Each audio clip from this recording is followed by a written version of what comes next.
पिछले वीडियो में हम लोगों ने अनुसूची 6 तक का अध्ययन किया था। अब आइए इस वीडियो में अनुसूची 7, 8, 9, 10, 11 और 12 का अध्ययन करेंगे।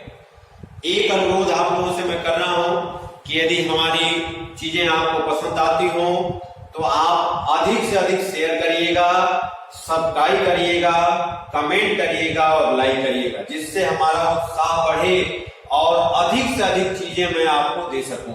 तो आइए हम अध्यापन कार्य शुरू कर रहे हैं, अर्थात अनुसूची 7। तो जिस तरह से हम लोग 6 तक पढ़े थे, अब अनुसूची 7 में देखिए क्या है।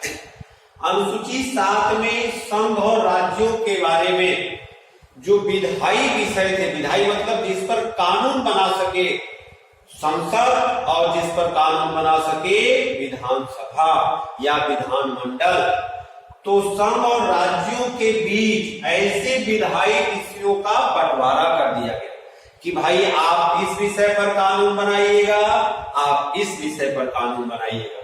तो जब विधायी विषयों का बंटवारा किया गया तो 3 सूचियों में बांटा गया। पहले को कहा गया संघ सूची, इसी को कहते हैं केंद्र सूची। दूसरे को कहा गया समवर्ती सूची और तीसरे को कहा गया राज्य सूची। अब ध्यान दिया जाए, जब संविधान का प्रारंभ हुआ यानी 26 जनवरी 1950 को जब भारतीय संविधान लागू हुआ तो उस समय संघ सूची में कुल विषयों की संख्या थी 97। लेकिन आज वर्तमान में संघ सूची में विषयों की संख्या कितनी है? 100। अर्थात ध्यान दीजिएगा, समस्या ये नहीं है कि ये तो याद हो जाएगा, लेकिन समस्या ये है कि संघ सूची के 100 विषय कैसे याद हो। चिंता नहीं करने को, एकदम बिल्कुल चिंता नहीं करना है। जब हम हैं तो क्या गम है, पूरा ट्रिक पर आपको समझाऊंगा और एक केवल तथ्य बताऊंगा, उसी पर 100 विषय आपसे कोई पूछेगा आप बताएंगे, इसका विश्वास दिलाता हूं। ज्ञान पर कभी घमंड नहीं, हमेशा एक विद्यार्थी की तरह अध्ययन करना चाहिए। अब आइए, संघ सूची में वर्तमान में विषयों की संख्या 100। समवर्ती सूची में शुरू में 47 विषय थे, लेकिन आवश्यकता आविष्कार की जननी है। जैसे जैसे आवश्यकता होती है हम लोग अपने संसाधन की व्यवस्था करते हैं। उसी तरह समवर्ती सूची में पहले 47 विषय थे, लेकिन आज वर्तमान में विषयों की संख्या कितनी है? 52। आपको यही 100 विषय, यह 52 विषय और यह 61 विषय याद रखना है।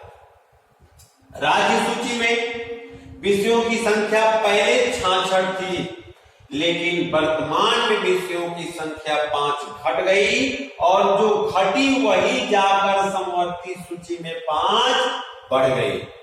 अब क्वेश्चन बनता है कि किस संविधान संशोधन के तहत इसे बढ़ाया गया, इसमें से घटाया गया। तो मित्रों, एक संविधान संशोधन श्रीमती इंदिरा गांधी जी ने किया था, जो देश की प्रधानमंत्री थी, जिन्हें आयरन लेडी के नाम से जाना जाता है।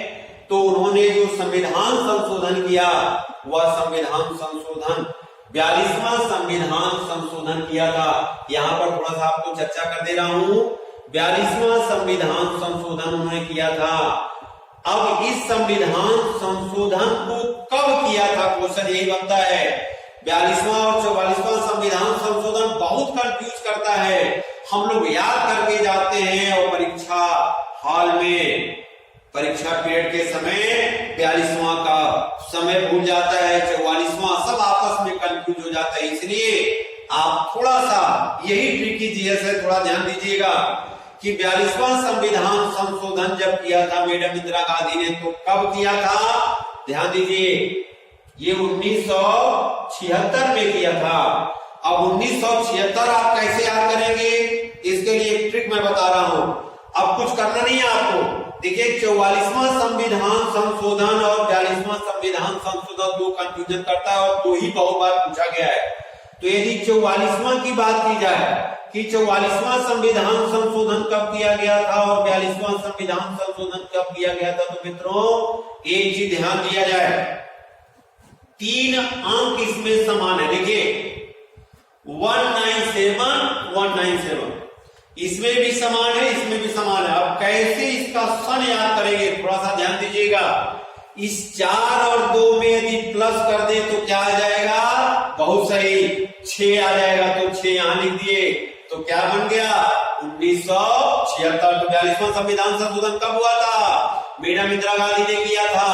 और इसी संविधान संशोधन के तहत इस राज्य सूची में से 5 विषय निकालकर इस समवर्ती सूची में जोड़ दिया तो यहाँ पर विषयों की संख्या हो गई 52 और यहाँ पर विषयों की संख्या घट के हो गई 61। अब क्यों किया था ये अगले वीडियो में आपको बताएंगे, पूरा डिटेल से समझाएंगे। एक एक चीज आप एकदम चौराहे पे खड़ा होकर चिल्लाएंगे, एकदम दिमाग में बैठा दूंगा, पूरा विश्वास है। अब आइए 44वां संविधान संशोधन कब हुआ था, तो जैसा ट्रिक आपने यहां लगाया कि 4 और 2 के बीच प्लस कर दो तो क्या मिल गया 6, सेम उसी तरह कर दीजिए। 4 और 4 के बीच प्लस कर दीजिए तो 4 4 कितना होता है 8, बहुत सही। तो 8 यहां लिख दीजिए, क्या हो गया 1978। तो 44वां संविधान संशोधन कब हुआ था 1978 और 42वां संविधान संशोधन कब हुआ था तो 1976। अब कभी आप लोग जीवन में नहीं भूलेंगे और ये विश्वास है हमारा कि आप थोड़ा सा सहयोग हम करते रहिए, आपको इतना बढ़िया मैटर दूंगा, इतना अच्छे से पढ़ाऊंगा। अभी तक हम लोग ऑफलाइन में हम लोग व्यस्त रहते थे, समय नहीं मिलता था, लेकिन इस लॉकडाउन के कारण, इस कोरोना वायरस के कारण थोड़ा सा समय मिला है, उसका यूटिलाइज किया जाए, उसका सदुपयोग किया जाए। इसलिए हम आपके बीच अब आप अधिक से अधिक जब हमको लाइक करेंगे, सब्सक्राइब करेंगे तो हमें लाइव पढ़ाने का भी मौका मिलेगा। आप हमें यदि हम अच्छा पढ़ा रहे हो तो निश्चित इसको शेयर करिए, अपने मित्रों में दिखाइए और उत्साह मेरा बढ़ाते रहिए ताकि इसी तरह का वीडियो आपके पास भेजते रहे। अब आइए थोड़ा सा यहाँ चर्चा कर दें कैसे इसको याद करेंगे। अब ध्यान दिया जाए, संघ सूची मतलब केंद्र सूची और केंद्र सूची बोले तो केंद्र सरकार। अब थोड़ा सा समझिएगा, 1-2 पॉइंट समझा दूंगा, पूरा 100 विषय बता सकते हैं।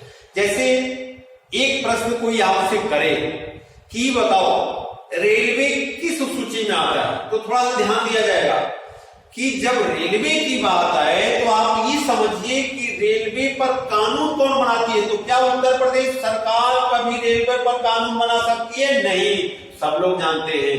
क्यों? क्योंकि लिखा रहता है भारतीय रेलवे, अर्थात भारत सरकार बोले तो केंद्र सरकार। तो रेलवे की सूची का विषय है, संघ सूची का विषय है, केंद्र सूची का विषय है। लेकिन थोड़ा ध्यान दिया जाए, यदि आपसे प्रश्न पूछा जाए कि पुलिस किस सूची का विषय है, पुलिस, तो पुलिस बोले तो यूपीपी मतलब Uttar Pradesh police, Madhya Pradesh police, Maharashtra police, Delhi police, यानी राज्यों का नाम आ रहा है, इसका मतलब पुलिस कहां जाएगी? राज्य सूची के विषय में। लेकिन मित्रों एक चीज ध्यान दीजिए, यदि आपसे बात किया जाए कि भारतीय सुरक्षा व्यवस्था के लिए जितना भी अर्धसैनिक बलों की स्थापना की जाती है या भर्ती की जाती है वो किस सूची में आएगा, तो कभी ध्यान दीजिएगा उत्तर प्रदेश की आर्मी नहीं होती है। क्या लिखा रहता है? भारतीय सेना यानी इंडियन आर्मी। लेकिन यहां पर राज्य सूची में उत्तर प्रदेश पुलिस लिखा जाता है। अब ध्यान दिया जाए, इस संघ सूची में यदि आपसे बात किया जाए विदेशों से संधि और समझौता, तो हमारे योगी आदित्यनाथ जो उत्तर प्रदेश के मुख्यमंत्री हैं और बिहार के मुख्यमंत्री श्री नीतीश जी, ये लोग विदेशों से संधि समझौता नहीं कर सकते।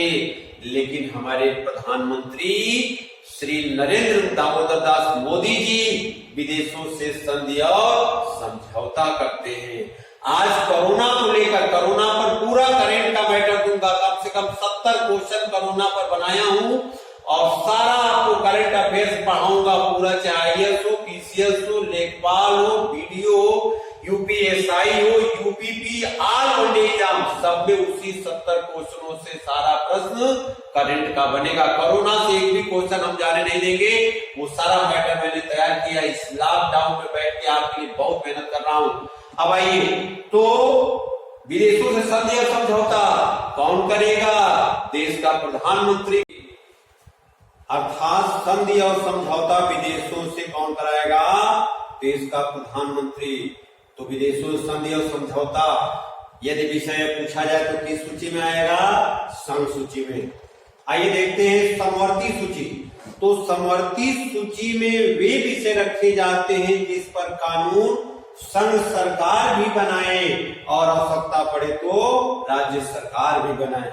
लेकिन यदि किसी ऐसे समवर्ती सूची के विषय पर केंद्र और राज्यों के बीच विवाद होता है तो अंत में फाइनल निर्णय किसके पक्ष में आता है? संघ सरकार के। यानी यदि समवर्ती सूची के किसी विषय पर विवाद होता है संघ और राज्यों के बीच तो अंततः जीतता कौन है? संघ सरकारें जीती, यानी केंद्र की सरकार जो कानून बनाती है उसे ही लागू किया जाता है। तो समवर्ती सूची में अब ध्यान दिया जाए, दोनों को बराबर बराबर का अधिकार है। तो समवर्ती सूची में वे विषय रखे जाते हैं जिस पर दोनों सरकारें समय समय पर कानून बना सकते हैं। जैसे उदाहरण देके आपको समझा रहा हूं, यदि आपसे पूछा जाए शिक्षा, तो ध्यान दिया जाए, शिक्षा मतलब BA की डिग्री आप ले रहे हैं, MA कर रहे हैं, आप B.Ed कर रहे हैं, तो आप इलाहाबाद विश्वविद्यालय से भी BA कर सकते हैं, MA कर सकते हैं, और गोरखपुर विश्वविद्यालय, कानपुर विश्वविद्यालय से भी BA MA कर सकते हैं। डिग्री में कोई अंतर नहीं होता है। अंतर होता है तो इलाहाबाद यूनिवर्सिटी के नाम के आगे लिखा जाता है केंद्रीय विश्वविद्यालय, यानी केंद्र सरकार उसे दिशा निर्देशित करती है, जबकि कानपुर विश्वविद्यालय के आगे राज्य का विश्वविद्यालय अर्थात उससे राज्य दिशा निर्देशित करती है, लेकिन दोनों कार्य शिक्षा दे रहे हैं। इस प्रकार समवर्ती सूची में वे विषय रखे जाते हैं जिस पर केंद्र और राज्य दोनों समय समय पर कानून बनाते हैं। अब आइए राज्य सूची की बात करें, तो राज्य सूची में जो विषय है इन सभी विषयों पर कानून बनाने का अधिकार राज्यों को है। जैसे हमने आपको बताया था कि पुलिस की यदि बात करते हैं तो पुलिस किसमें आएगा? पुलिस आएगा राज्य सूची में, क्योंकि हर राज्यों की अपनी अपनी पुलिस है। इसे और डिटेल में हम आपको पढ़ाएंगे। आप हमारा उत्साहवर्धन करते रहिए, समर्पित कोचिंग के YouTube चैनल को सब्सक्राइब करते रहिए, ये अधिक से अधिक शेयर करिए। जो अच्छा लगे, बुरा भी लगे तो कमेंट करके जरूर बताइए कि सर यहाँ पर ये चीज सुधार कर लीजिए, क्योंकि निंदक नेरे राखी आंगन कुटिल छवाए। निंदा करने से हमारे अंदर निखार आएगा, आलोचना करने वालों को शिरोधार्य मैं करता हूं। अब आइए 8वीं अनुसूची। 8वीं अनुसूची में भारतीय भाषाओं का उल्लेख किया गया है, यानी जब संविधान लागू हुआ तो उस समय भारत के संविधान में कुल 14 भाषा रखी गई थी, लेकिन जैसे जैसे समय बढ़ता गया आज वर्तमान में कुल भाषाओं की संख्या कितनी है? 22 है। तो 14 के बाद 15 सिंधी को जोड़ा गया, फिर 3 भाषा को और जोड़ा गया था, जिसमें हम आपको बताएं नेपाली, कोंकणी और मणिपुरी। फिर उसके बाद 4 भाषा जुड़ी गई, और 4 भाषा जो जुड़ी गई वो एक ट्रिक पर हम आपको याद दिला रहे हैं। 4 भाषा जो जुड़ी गई, जो डेंटल डॉक्टर होते हैं उनकी एक डिग्री होती है जिसे हम कहते हैं BDMS। ध्यान दीजिएगा, BDMS, B से बोडो, D से डोंगरी, M से मैथिली और S से संथाली। यानी ये 4 भाषाएं अंत में जुड़ी। तो पहले 18 भाषाएं थी और ये 4 जोड़ दी गई, तो टोटल भाषाओं की संख्या कितनी हो गई? 22। तो वर्तमान में कुल भाषाओं की संख्या 8वीं अनुसूची में कितनी है? 22 भाषाएं हैं। अब आइए 9वीं अनुसूची, अर्थात यदि क्वेश्चन बनता है कि भारतीय संविधान में सर्वप्रथम किस संविधान संशोधन के तहत 9वीं अनुसूची को जोड़ा गया, तो वो होगा प्रथम संविधान संशोधन 1951। लेकिन थोड़ा ध्यान दिया जाए, 26 जनवरी 1950 को देश का संविधान लागू होता है और तत्काल 1951 में संविधान में संशोधन करने का प्रस्ताव आ जाता है। आखिर क्यों? तो आवश्यकता कुछ इस तरह की रही होगी। ध्यान दीजिए, जब देश हमारा स्वतंत्र हुआ, हम लोग अंग्रेजों के गुलाम थे, अंग्रेजों से आजादी हम लोगों ने जरूर पाया, स्वतंत्रता का बिगुल बजाया। हमारे देश के स्वतंत्रता संग्राम सेनानियों ने अपने